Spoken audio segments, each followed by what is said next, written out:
안녕하십니까. 중소기업 경영진단의 양정호 지점장입니다. 기업에 필요한 정보를 쉽게 이해하고 바로 활용할 수 있도록 전해드리고 있습니다. 오늘 준비한 내용은 이전에 정관에 대해서 저희가 8차시 정도 올려드렸는데요. 거기에 첨부 서류입니다. 그래서 임원 보수의 규정, 임원 상여금에 대한 규정, 임원 퇴직금에 대한 규정, 임원 유족 보상금에 대한 규정을 정관 내에 이사와 감사 부분에서 저희가 별첨에 의한다라고 명시만 하고 넘어간 적이 있습니다. 그래서 그 부분에 대해서 이번 시간은 4차 시에 걸쳐서 이 내용들을 좀 정리해서 전달해 드리도록 하겠습니다. 첫 번째 사항은 임원 보수에 관련된 내용입니다.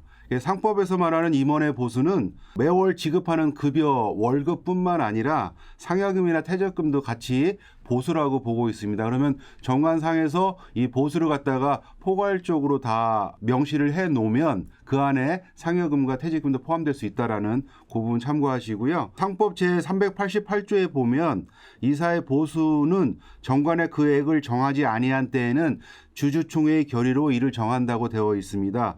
따라서 임원들에 대한 보수에 대한 부분들은 주총상에서 한도액을 좀 정해 놓으시면 되시겠죠. 물론 그 한도액이라는 게 보통 일반 중소기업 정관상에서 보시면 10억 정도, 좀 많은 사업장은 30억 정도 이렇게 돼 있는 부분들이 있는데 그 부분은 뭐 100억까지도 가능은 하실 부분입니다. 그래서 정관이나 주주총회 결의에 의하지 않는 대표이사의 보수의 지급은 위법이다라고 좀 되어 있으니까 이거 참고하시고요. 그다음에 이사의 보수에 관한 사항을 이사의 포괄적으로 전체 뭐 10억 한도 내에서 몇 억씩 지급을 한다라고 이사에서 전부 의결을 하는 것도 인정받지 못하고 있습니다. 따라서 주총을 통한 정관 내에 임원의 보수는 설정을 좀 해놓으셔야 될 거다. 이렇게 보시면 되시고요. 이사의 직무 수행에 대한 보상으로 지급되는 대가가 모두 다 포함이 됩니다. 되는 부분인데 인정이 안 되는 부분들이 있습니다. 그래서 정관이나 주주총회 결의에 따르지 않고 보수를 지급한 경우 이 보수를 인정하지 않는다.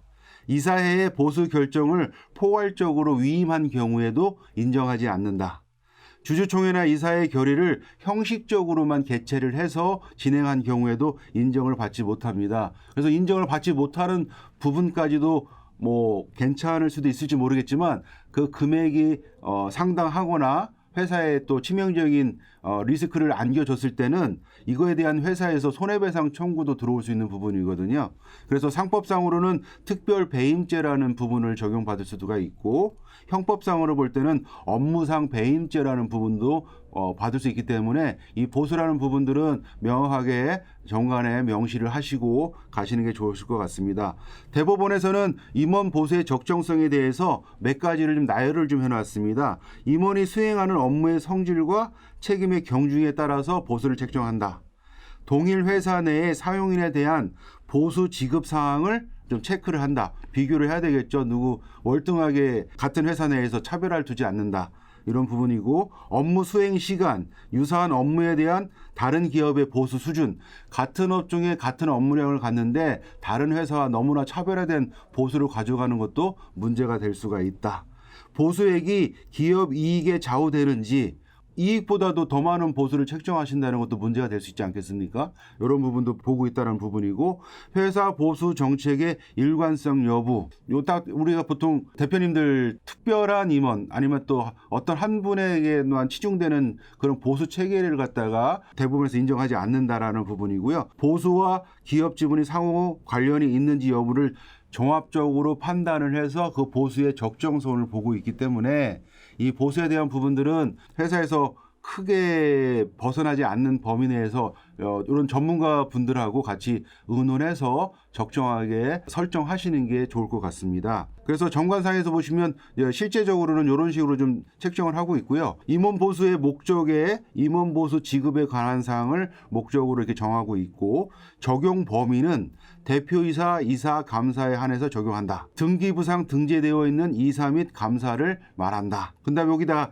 단, 사망에 지금 단이라는 단어를 붙여가지고 임원에 준하는 대우를 받더라도 별도의 계약에 의하여 근무하는 자는 그 별도의 계약에 의한다.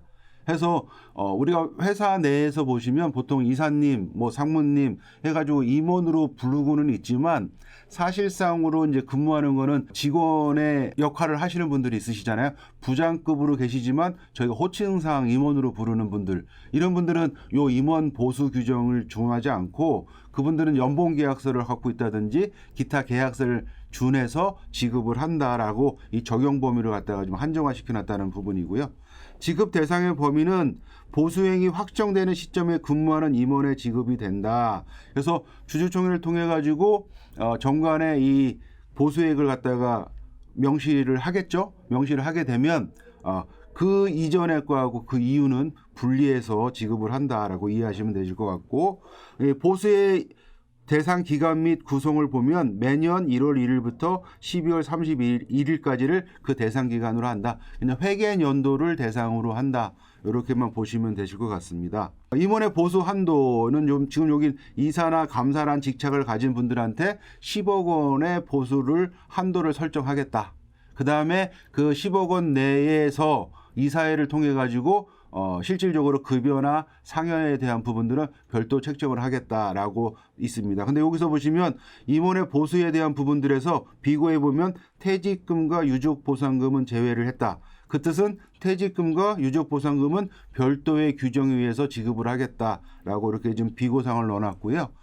보수의 지급 방법은 정기 보수의 계산은 기본급과 수당으로 구성하며 월 단위로 지급을 한다. 매년 이사회 결의에 의하고 이사회가 없는 경우에는 주주총회에서 결정을 한다. 그 다음에 보수 계약서에 포함해서 기재를 한다.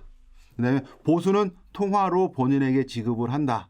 이렇게 지급 방법을 명시하고 이 규정은 주주총회 결의에 의해서만 개폐할 수 있다. 이렇게 되어 있습니다. 규칙으로 보면 시행일과 경과조치와 적용 시기들이 있는데요. 보통 이 규정은 2021년 3월 31일 보통 이게 주주총회를 끝나고 난 이후부터 시행을 한다라고, 주총이 끝나서 이제 결정이 났으니까 그때부터 시행을 한다라고 이렇게 명시를 좀 해놓고 있는 부분들입니다. 그래서 임원 보수에 대한 부분들은 세무적으로도 문제가 있고 향후에 이제 세금적인 문제가 많이 발생할 텐데 법인세에 대한 문제도 발생하실 수가 있고요.